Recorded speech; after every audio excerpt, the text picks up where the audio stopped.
Okay, everyone. So we are here for a wrap-up with Ethan Tapper, who many of you know.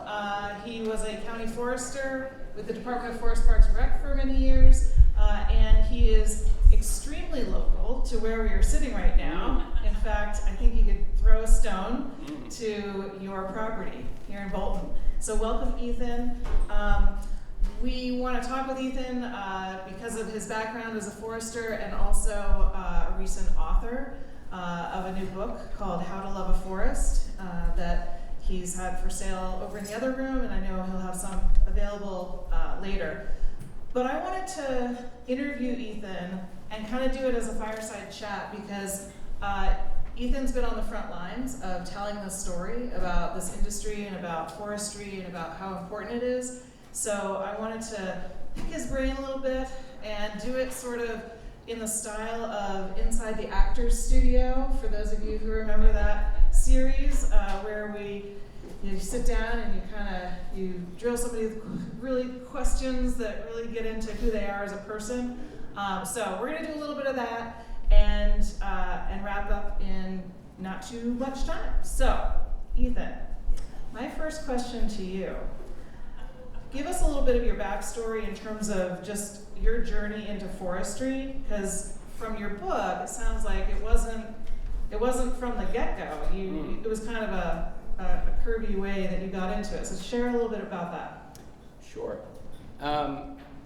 So a story that I tell in the book and in my social media and other stuff that I've ended up doing is this story about how I wasn't just someone who always knew that I was going to be a forester, that this actually wasn't something that I thought I was going to do at all until I ended up through these series of kind of random occurrences on this wilderness expedition to impress my girlfriend, essentially. And it was this 6-month expedition where we skied north for 3 months and then we built a canoe and canoed back down. It was not a small thing to do. And after that, all I wanted to be in the woods. All I wanted to do was to be in the woods. And then after that, I ended up working as a wilderness guide and living in a primitive way in the woods and being sort of in this primitive skills wilderness guiding world. And when I actually went back to forestry school, and I tell a story that I actually didn't know what forestry was, that I picked it just because it had the word forest in it, which is true. I really thought that I had figured out the only relationship that we could possibly have with the forest, which was positive, which was this very leave no trace, hands-off attitude. And then I had this experience of actually learning about forests and understanding that these forests that I'd seen as being perfect and pristine were actually deeply troubled and wounded, and that there were things that we could do to help them. One of my favorite quotes that sort of describes this feeling is, I'm going to butcher it, but it's Aldo Leopold from Sand County Almanac from the introduction, where he says one of the penalties of an ecological education is that one lives in a world of wounds. So I had the experience, once I actually learned more about forests, of seeing that land ethic really change. And I think that all of these things are important stories to tell, because all of these things, speak to the fact that, you can be a person who maybe doesn't understand the value of forests or the value of forest management, or doesn't understand that the cutting of a tree could ever be something that's helpful, that's positive, that's something that we do as an act of care for these ecosystems, and that, through going deeper, right, through education, through increasing our understanding, we can arrive at a different series of values and benefits. And sort of, one of the things that I've tried to do with all of my outreach and communication is to reach out to people who are not, especially the people who are not currently aware that they are supporters of forest management, but are supporters of so many of the things that we advocate for, right? So they love forests, they care about forests, they understand their value. Maybe they just don't realize that these forests that they see as being these utopian perfect things, this thing that we call nature, actually need help.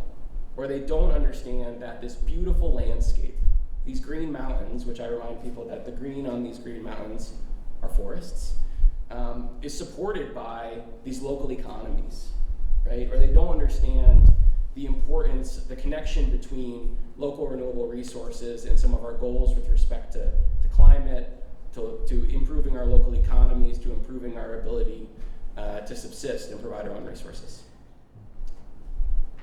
Awesome. So I'm curious, so based on that, and we are sitting in the middle of a pretty well-forested ecosystem, and it is your backyard, and so you speak about this a bit in your book, but tell us what drew you to that property and I guess the feelings that you've had about your property from the time you sort of decided that this was going to be your home, and you as a forester looking at it, thinking like, what have I done? Oh yeah, so one of the things, backing up a little bit, is that I found one of the things that really helps in reaching out to people, especially people who already care about forests, is reaching out to people not with this really strong narrative that our forest products, forest management community has used forever, which is the value of wood products, not starting there, but starting with ecology. So when I was a county forester, I'm really proud of the wood that we were producing from like these town forest management projects that we did. But you would like walk people up, a big group of people up onto this log landing, and that would be the first thing that they would see. And they would instantly be like, whoa, all this wood, all these trees that have been cut. And what I realized was a better plan was to start the walk in the woods and to make an argument for the work that we were doing based solely on forest ecology, and to talk about old growth characteristics, and to talk about forest resilience and landscape level history, and how we can use forest management as this tool to affect these profoundly positive ecological changes on the forest. And then we would end the walk on the log landing, and I would say, and as if it couldn't get any better, at the same time that we're doing all of those positive things, we are also producing local renewable resources, which are a benefit to globally, to biodiversity, to human rights, to all of these things, environmental justice, all of these things that we care about, right? And that warm us, and that make our lives beautiful, and that provide housing, and do all these other things. And I just found that approaching it in this other way really reached out to a lot of people who, again, care about forests, know they care about forests, but they don't understand the connection between that and what we do as we manage these forests commercially. So this has become a story, that sort of pacing, that sort of journey has become baked into a lot of the outreach that I do, because it just so happened that in 2017, I bought my land, which is right down the road, 175-acre forest that I named Bear Island. And the story is, and this is true, that when I walked on that land, it was like the most degraded forest I'd ever seen. It had been really brutally high graded. It had all these issues with diseased beech monocultures, 30-acre patch of pure Japanese barberry, deer overpopulation, uniformly like eroding, washed out skid trails and truck roads. It just had, what I say, every problem that a forest could have. And then this journey that I can describe to people is what it actually meant to care for that forest. In the parlance of the book, like what it meant to love that forest. And I could have left it alone and just like hope for the best, hope all of these problems solve themselves, or do everything in my power to try and help this forest be healthy again. And it just so happened that a lot of the actions that I have to take to do that are many of these actions that we take all the time, right? Cutting trees in the right way, producing wood in the right way, using an excavator, killing deer. I have a whole chapter about spraying herbicide on invasive plants. And I really wanted to show how those things, which I think are for so many people would think of as being completely the opposite of what it can mean to care for a forest, were actually like the most powerful expressions of care for that ecosystem, right? So that's a story I tell, which is sort of like how we start thinking about managing forests in general, not from like a wood forward perspective, although I do talk about producing wood, but from an ecological perspective, making an argument for this stewardship work purely on ecological grounds. And I found that is an awesome entry point into this work that we do. It's a really, really, really good way to help people understand that to manage a forest in principle is not wrong. That's awesome. And so I'm curious, so when you spent a lot of time as a county forester bringing people into the woods, and they were probably not people who are like the folks in this room who are knowledgeable, they're probably not that knowledgeable, is my guess. So how did you handle that? How did you handle what I think a lot of people here and in the industry come across, which is the skepticism or the fear, I guess, that people have that what is happening in the woods when you cut trees is not the best thing? So I think, you know, what I was doing as a county forester and how I think about it now are a little bit different. But I think about it essentially as like building trust. I think if some of you were at the Forest Ecosystem Monitoring Cooperative meeting last December, we did this like exercise where we just like turn to your neighbor and tell them about why you got into this field in the first place, which is powerful not as an icebreaker, but as a way of being like, we all have these stories. No one in this room got into this field because we hate trees and want to cut them all down, right? Or because we just don't care even, right? We have these land ethics, we have these things that we feel about forests, that we care about them, and we wanted to take care of them. We wanted to spend time in them. We love them in all kinds of different ways. And so one of the things that I realized was really important was to explicitly or implicitly like convey that to people, how much I care about these forests, as the first thing that I would showcase. And then when I go to show them the stump of that tree or some other thing that I did that is confusing, that they will already trust me. They know that I care about these forests. They know that I care about them very deeply, and they have to accept at least the possibility that the cutting of that tree was actually an expression of that care and compassion, right? And not antithetical to that thing. And so I now, the book, How to Love a Forest, is in many ways like an expression of that. I have my children's book, Willow in the Storm, here, which I was realizing that even if like that book, no one ever read it, and it didn't change anybody's mind about anything and no one cared, it would still be worth doing as a trust building exercise. So that when I'm out there talking about cutting trees and managing forests, people would be like, oh, that guy can't be all that bad, he wrote a children's book. But I also do that, so I have these social media channels that I've built where I spend a lot of time just what I now think of as just building trust, just celebrating birds and just celebrating plants I like, and just like talking about all of these other things, not talking about this incredibly nuanced work that we do all the time, but then building that foundation of trust so that then when I'm talking about killing a barberry plant with herbicide, or killing a deer, or cutting a tree, that people know who I am, right? Or they know what my values are from this trust building work that we've done. And proof of concept in doing that and producing all this content about forest management, like built those social media channels, now 135,000 followers, right? They can handle it. People can handle this level of nuance, but they have to be presented it in the right way. And the same thing with the book, I spend a lot of these early chapters talking about the stuff that's easier to understand, and the last chapters are stuff that's like, you need to have a little bit of trust for me before I tell you about those whole tree crews that made big patch cuts on my land, about that herbicide that I sprayed on the barberry, about the deer that I killed. But hopefully throughout those earlier chapters, we've developed that trust. So we're gonna get to the book in a minute, but I understand, I'm not on TikTok, but I understand that you made a kind of interesting one recently on ticks.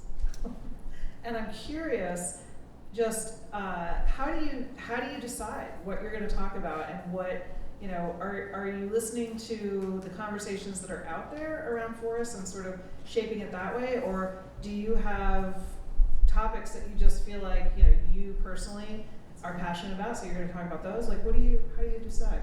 So I I do have to tell you that I do not have a problem thinking of things to make videos about. But part of this is also that a big part of my life and my livelihood now, and for the last 8 years, 10 years maybe, has been just like talking about forests. And so you start to realize that, like, I try to make all my videos, I don't always succeed, but I try to make them all less than a minute. You know, how many different things can we talk about for a minute? I think about, like, I've led hundreds of 2-hour walks in the woods, you know? So that's 120 1-minute videos right there. And, you know, and now I've done all this other public speaking work and everything else, and there's just, you know, if you really are into it and you're into forests and you care about them, like, I think that there's stuff that all of us think about and could make a video about all the time that we encounter. We just don't think to do it, to like take that extra second to make that video. But it's, yeah, there's also, again, like I mentioned, the stuff that I really want to talk about is like nuance and all of this really deep thinking about what our relationship to ecosystems is and how we cut trees and how we think about that stuff. And I probably talk about that 20% of the time. And the other times I'm just like, hey, here's this flower that's cool, and here's a cool thing about it. Here's a bird that I've been doing a bunch, I've gotten really into birding, and just doing a bunch about, like, here's some things about this bird I like. And many of these things also will have, like, you know, messaging about, you know, if a bird species is declining, why it's declining, if we can create habitat for that bird species, stuff like that. Like there's a bird species I really like called the mourning warbler that's very strongly associated with early successional habitat. That's declined by 50% in the last 50 years. And that at Bear Island, when I created these patch cuts, I created habitat for that bird. And so it's a story of like restoration and also just a bird that I like. So yeah, and then there's like little fun ones where you just like show your personality. You know, and you know, like I made one where in the book I talk about this spring ephemeral wildflower, Dutchman's breeches. We know it, Dicentra. And I talk about it a lot in the book. It has this cool thing where in the spring it blooms at the same time that queen bumblebees emerge from the earth. And they have this like co-emergence thing. Bumblebees, the whole colony dies over the winter, and then the queen emerges alone. And it's the sole pollinator of Dutchman's breeches. And they have this cool relationship. And on my land, there was that Japanese barberry patch was right in this zone where it should have been just covered in this plant, and it wasn't there because of the barberry.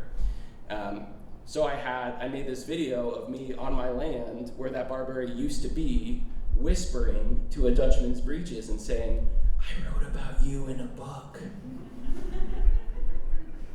So stuff like that feels silly sometimes, but is also like probably the most important stuff you can do as you're just like building this audience that trusts you. And then when you show them a picture of you running a skidder, which I do all the time, they have to accept that those two things are both true at the same time, right? And are not contradictory and are actually compatible. So it's some pretty deep work in that respect, but definitely worth doing. So I think on that same subject matter, so your book, it took you how many years? It took like 6 to do the first draft. Yeah. Yeah. So this was a significant amount of your time. Obviously, it was a passion. How did you do that? Because I mean, you know, you were working forester, you had a day job. Like, tell us a little bit about like what kept you going to, and what made you believe that this was important enough to complete. So what I say about it is that the only thing that made it possible for me to write a book was not trying to write a book and not letting myself believe that I was trying to write a book, because if I tried to do that, I would have never even started, because it would have been too intimidating, too scary. I'd written in Northern Woodlands, and like I had this little column with these community newspapers in my county when I was the county forester, but I'd never written anything like that or in the style of this book at all. And for somehow, I can't remember how it happened. I think what it was get up pretty early, get up at 5, and I used to spend the first hour of my day at work, and I was just like on fire for that first hour. just crushing it. And then I realized at some point I was like, what if I just kept that hour all for myself?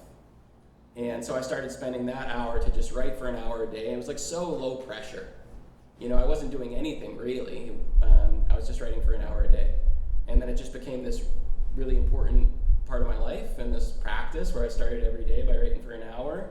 And now it's actually a useful story to tell, because I tell folks about how the process of writing this book and the process of like forest stewardship are parallel processes in many cases. So like at the same time that I was writing this book, and just an hour a day, it felt like I was like, you know, taking one little stone every day and just like chucking it in my backyard, and, you know, doing this gesture that by itself is totally meaningless and insignificant, and then you just do it again and again and again and again and again, and then you look back there at a certain point and you're like, that pile's getting pretty big. At the same time, I was like taking care of Bear Island, and I didn't know how to like heal this totally screwed up 175 acre forest. I'd done parts of that for clients, but never for myself. But I was like, I guess I'll just start by picking up this trash, you know, and then one day at a time, 1 hour at a time, with the resources that I had and the time that I had, engage in this process of forest stewardship. So then it was like 6 years, hour a day, and then I had like a pretty good draft, and then I sold it to a publisher, and I was like, this baby's gonna be out by the end of the week. And they said, your publication date's in 2 years, and that brought us to September last year. So yeah, a labor of love wasn't, and really I was just trying to write, because really what I was responding to when I started to write that book is like doing this like really important work, managing these forests, caring for them, producing these amazing resources, and feeling like it was misunderstood 99 times out of 100. And, you know, to be doing this really important work and have people give you like a hard time for it was debilitating. And I wanted to write about, you know, a way of understanding the work that we do, based on just what it felt like, especially to be caring for my own land. So the book was published last fall, and it was nominated for a Vermont Book Award, which is a pretty prestigious thing, especially for a first-time author, so kudos to you. Thanks. Tell us about what the experience has been since then. You've done a lot of travel, you've been giving talks, you've been sharing that book with all kinds of different publics, so tell us a little bit about what the response has been. It's been cool. I mean, it's also coupled with the social media thing. By the way, I know that probably everyone in this room doesn't want to do social media, but it is where people are. Did you know that? That people like spend a lot of time on there and consume a lot of information on there. And by the way, if you dig into it, like most of the stuff that's on there about the work that we do is pretty bad and pretty incorrect. So I had this moment when I was like, the book was gonna come out, and I was like, you know what, I really need to be doing this social media thing. At the time, thinking about it as a means just to promote the book. And I literally visualized taking social media and removing it from my like mental bucket of things that I do for myself and putting it in work. And I was like, this is my job now. And that allowed me to get over all the ostentatiousness and the cringiness and the self-promotion of it all. Because I was like, this is my job. This is just what we're doing. And so the combination of like the book, and then which has its own life kind of, and people share it around, talk about it, and then the social media has enabled me to like go to all these different places. So I've done now, since the book came out last September, about 150 events. I've been, spent a week doing events in Ontario, and I've been in Maryland and Virginia and West Virginia, and spent a bunch of time in Pennsylvania and Maine and all over the Northeast. And I'm going to Kentucky and Indiana and all these other places later this year, Minnesota. And it's just, a pretty cool experience. And again, I think it's a powerful proof of concept of the fact that like people can handle this stuff that we talk about. It's just about presenting it, getting it to where people are, and then presenting it to them in the right way. And most of on my social media and in response to the book, most of the response I've gotten has been overwhelmingly positive. And as I mentioned, like, I'm talking about real stuff. I'm talking about managing forests, and I'm talking, and cutting trees, and I'm talking about doing all of this different stuff that I think a lot of times we're scared to talk about because we're afraid of the optics, and people can totally handle it. And if it's presented to them in the right way, I have not found it. I found it to be actually feel amazingly empowering and not scary. What's been the kind of craziest question you've gotten from somebody about either, something about forestry or something about the aspect, is there something where you're like, why would they even ask that? Sometimes I have to remember to back up, right? I think the people who really need to hear these messages are lay people, right? They're people who haven't spent time, they haven't taken a forestry class or an ecology class. And sometimes it's hard for us to understand how much we need to explain stuff in a way that everybody can understand. We're you're doing a tree ID class, and you're like, okay, the buds of this tree look like this. And they're like, buds. And you're like, okay, this is a twig. These buds are where the leaves come out of next year. And they're like, uh-huh. So, I think that sometimes we think about this stuff very deeply, and sometimes that can also be a problem, that we want to talk about this stuff at a very high level, and we need to realize who we're talking to, who we're speaking to. Maybe if we're speaking in a professional context like this, we need to use different words and can talk about it in different respects, in different aspects of this work, than when we're just talking to a community group. And I think it's really important that you're really trying to communicate this stuff in a way that anybody can understand. Because I think that the coalition that we need to build is made up, of all kinds of different people, including people who know absolutely nothing about forests.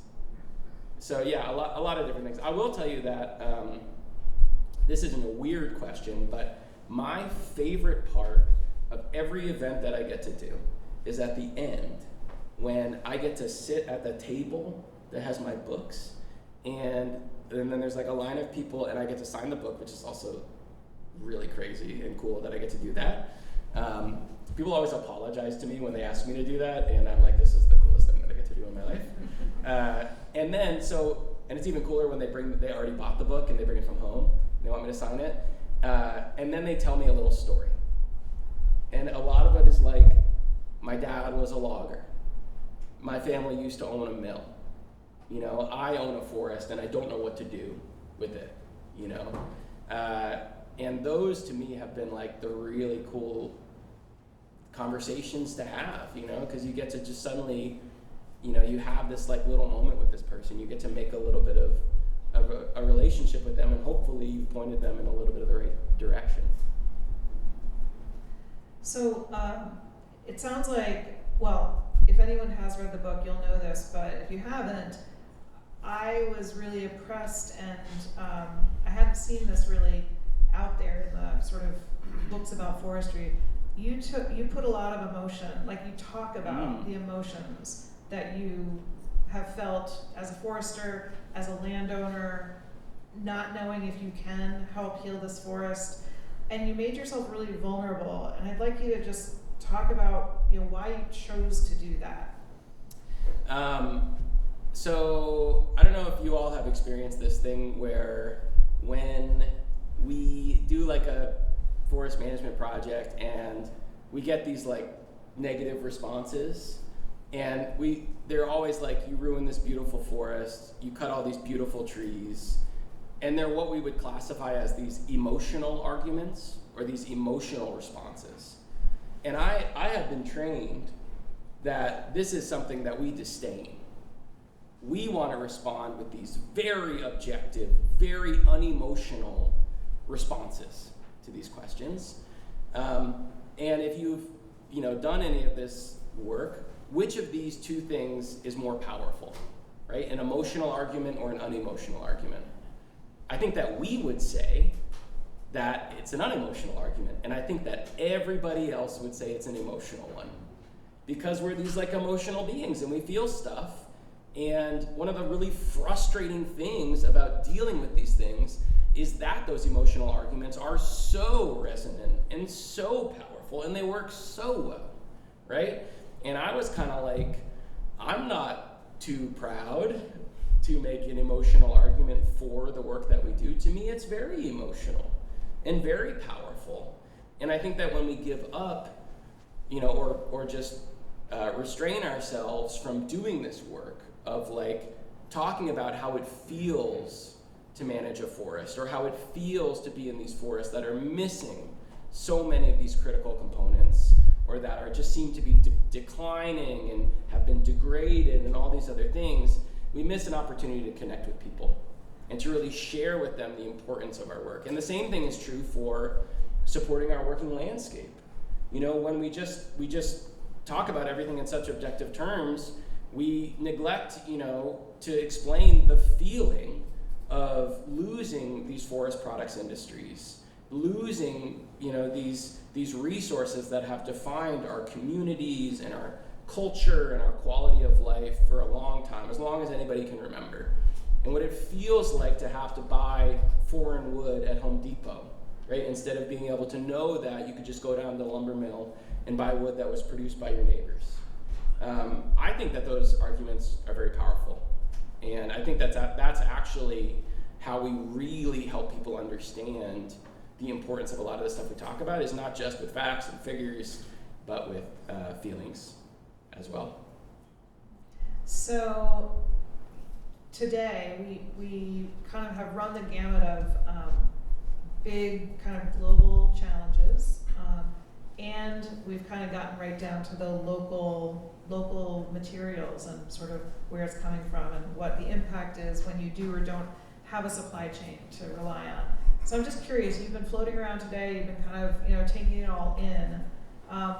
What are your impressions, and based on sort of what you hear from the public when you're out there hearing from people who maybe don't even think about supply chains, what are some of your thoughts about today and how we can move forward and use some of those lessons that you're learning about telling the story? What was the name of the keynote speaker again? Alan Oryansky over here. Yeah.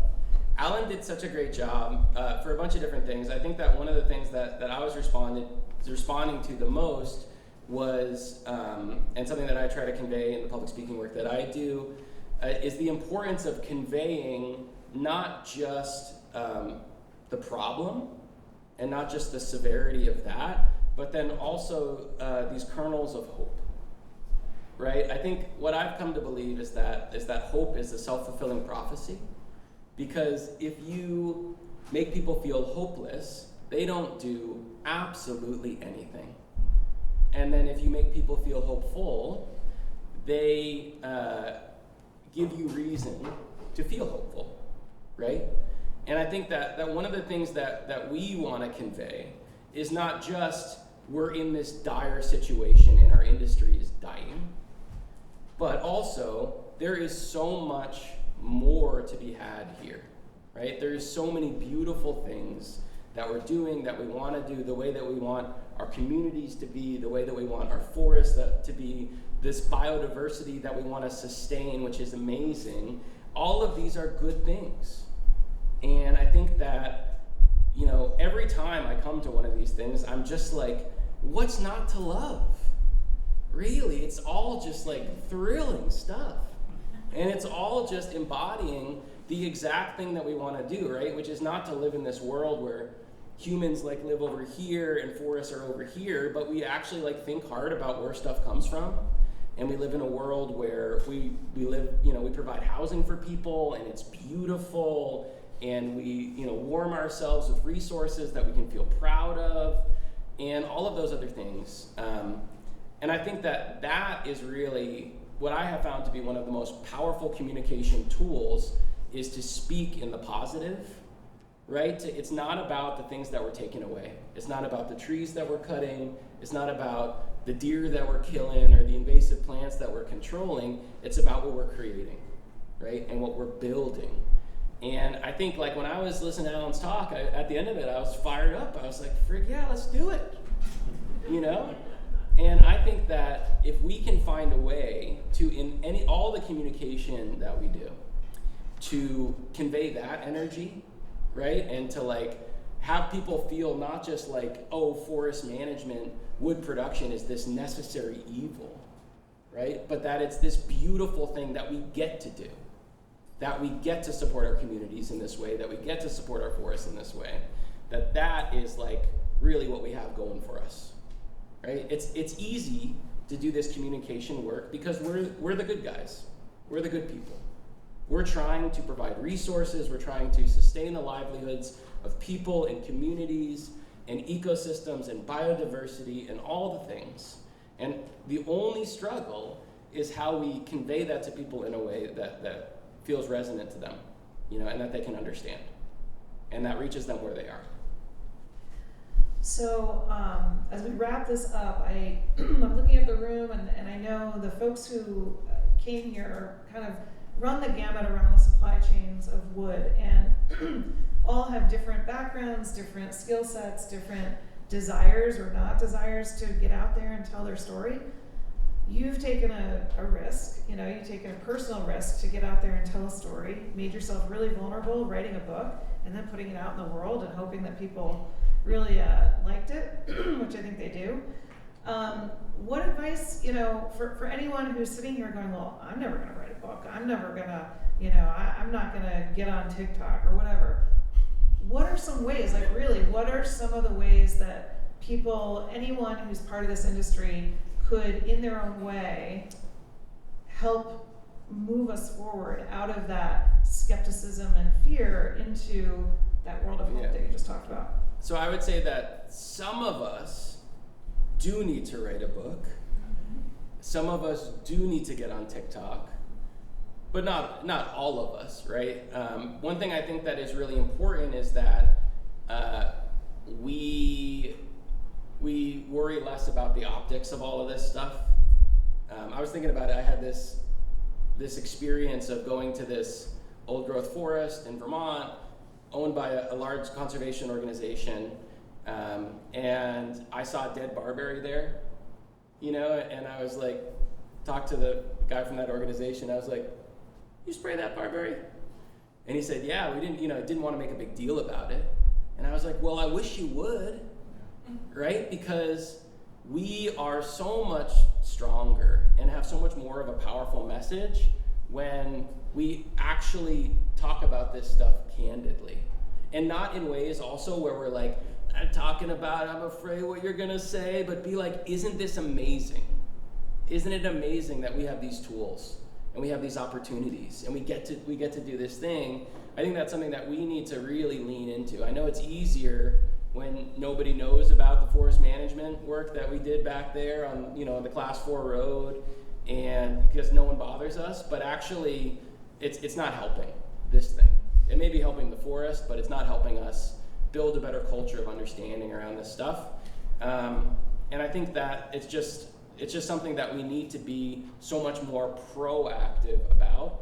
You know, it's not gonna like change everything, but I think that one of the things that we're dealing with that's a major barrier to us doing our work is just a lack of understanding at a state level, at a federal level, the value of the work that we do and supporting it. And part of that is a cultural problem, right? That we haven't told our story well enough, I think.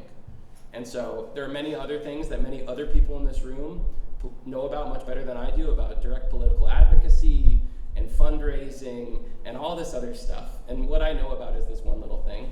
And I think one of the ways that we help to fix that one little part of it is just by celebrating this work that we do instead of trying to hide it away because we're scared about the optics. Well, Ethan, congratulations on the book and your second book that's just come out. It just came out. Is it published? The children's book? Yeah, the children's book. Came out Earth Day, yeah. Okay, all right. So those are available here. If you haven't bought it and haven't read it, I highly recommend it. Thank you for being here. We really appreciate it. So give Ethan a round of applause, please.